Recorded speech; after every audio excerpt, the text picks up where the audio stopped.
Hello everyone, welcome to study with Shri. देखिए, हम लोग बात करेंगे मौलिक कर्तव्य के बारे में कि मौलिक कर्तव्य जो है कि क्या है, मौलिक कर्तव्य कहाँ से लिया गया है और मौलिक कर्तव्य जो है कि अपने संविधान में कब ऐड किया गया और जब ऐड किया गया तो किस अनुच्छेद के तहत जो है कि इसको रखा गया है। तो वीडियो को स्टार्ट करने से पहले आप लोगों से निवेदन है कि आप लोग वीडियो को पूरा देखें। जो लोग चैनल पर नए हैं वो चैनल को सब्सक्राइब कर बेल आइकन को प्रेस कर लें और अपने दोस्तों में शेयर करना ना भूलें। तो स्टार्ट करते हैं। मौलिक कर्तव्य। मौलिक कर्तव्य का विचार रूस के संविधान तत्कालीन सोवियत संघ से प्रेरित है।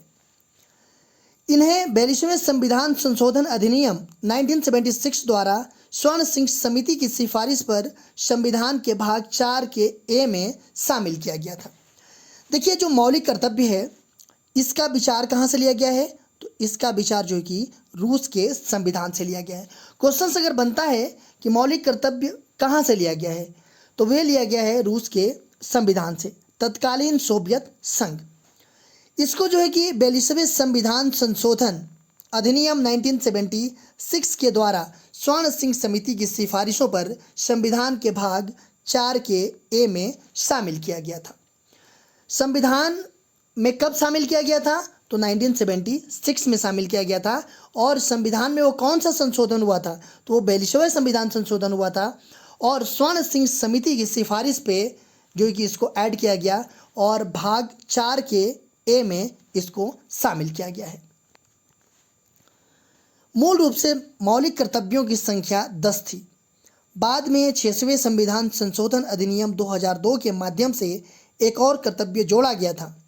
देखिए, जब पहले बात यह है कि इनिशियली जब संविधान बना था तो उस टाइम पे मौलिक कर्तव्य नहीं थे हमारे, ठीक है। जैसे मान लीजिए मौलिक अधिकार दिए गए हैं, वैसे मौलिक कर्तव्य थे नहीं, लेकिन इसको बीच में ऐड किया गया 42वां संविधान संशोधन 1976 में करके। और उस टाइम पे जो संशोधन हुआ 42वें संविधान, तो उसमें जो है कि 10 जो है कि मौलिक कर्तव्य को ऐड किया गया। जो 11वां मौलिक कर्तव्य है उसको जो है कि 6वें संविधान संशोधन अधिनियम 2002 के माध्यम से जोड़ा गया, ठीक है। सभी 11 कर्तव्य संविधान के अनुच्छेद 51 ए भाग 4 के ए में सूचीबद्ध है।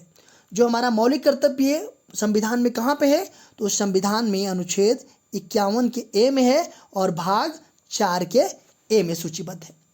राज्य के नीति निदेशक सिद्धांतों की तरह मौलिक कर्तव्य भी प्रकृति में गैर न्यायिक है। मतलब कि जो राज्य के नीति निदेशक तत्व हैं उसी तरह जो है कि जो मौलिक कर्तव्य है ये भी प्रकृति में गैर न्यायिक है। मतलब कि इसको जो है कि कोर्ट में चैलेंज नहीं किया जा सकता है, ठीक है। देखिए, कौन कौन से मौलिक कर्तव्य हैं। टोटल जो 11 मौलिक कर्तव्य हैं वो जो है कि क्या क्या कर्तव्य है। संविधान का पालन करें और उसके आदर्शों, संस्थाओं, राष्ट्रीय ध्वज एवं राष्ट्रीय गान का आदर करें। जो पहला मौलिक कर्तव्य है वो क्या कहता है कि जो संविधान है आपका उसका पालन करना है और उसके आदर्शों, संस्थाओं, राष्ट्रीय ध्वज एवं राष्ट्रीय गान का आदर करना है। ये पहला मौलिक कर्तव्य ये कहता है। दूसरा मौलिक कर्तव्य क्या कहता है, स्वतंत्रता के लिए राष्ट्रीय आंदोलन को प्रेरित करने वाले उच्च आदर्शों को हृदय में संजोए रखे और उनका पालन करें। देखिए, स्वतंत्रता के लिए राष्ट्रीय आंदोलन को प्रेरित करने वाले जो उच्च आदर्श हैं उनको हृदय में संजोए रखना है और उनका पालन भी करना है, ठीक है। तीसरा मौलिक कर्तव्य क्या कहता है कि भारत की संप्रभुता, एकता और अखंडता की रक्षा करें तथा उसे अक्षुण्ण रखें।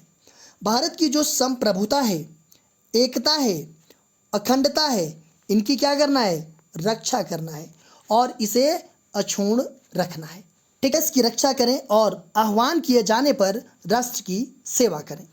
देखिए, देश की रक्षा करना है आपको और आह्वान किए जाने पे राष्ट्र की सेवा भी करना है, ठीक है।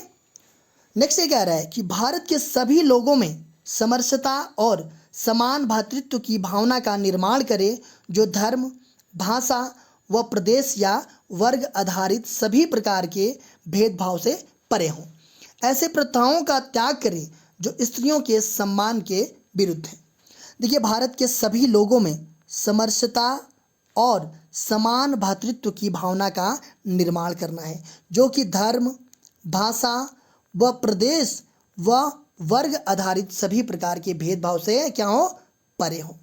और ऐसी प्रथाओं को भी त्याग करना है जो स्त्रियों के सम्मान न हो।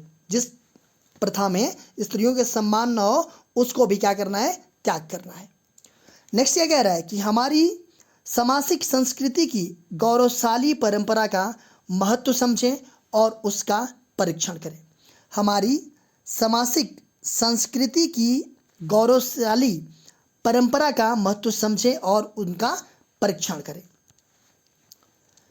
प्राकृतिक पर्यावरण जिसके अंतर्गत वन, झील, नदी और वन्य जीव आते हैं, उनकी रक्षा करें और संवर्धन करें तथा प्राणी मात्र के लिए दया भाव रखें।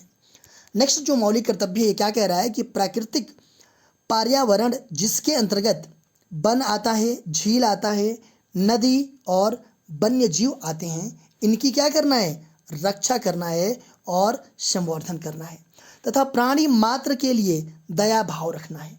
जो भी जीव जंतु हैं उनके लिए आपके अंदर दया भाव होना चाहिए, उनको शोषित प्रताड़ित नहीं करना चाहिए। ठीक है, ये है आपका मौलिक कर्तव्य। वैज्ञानिक दृष्टिकोण से मानववाद और ज्ञानार्जन तथा सुधार की भावना का विकास करें।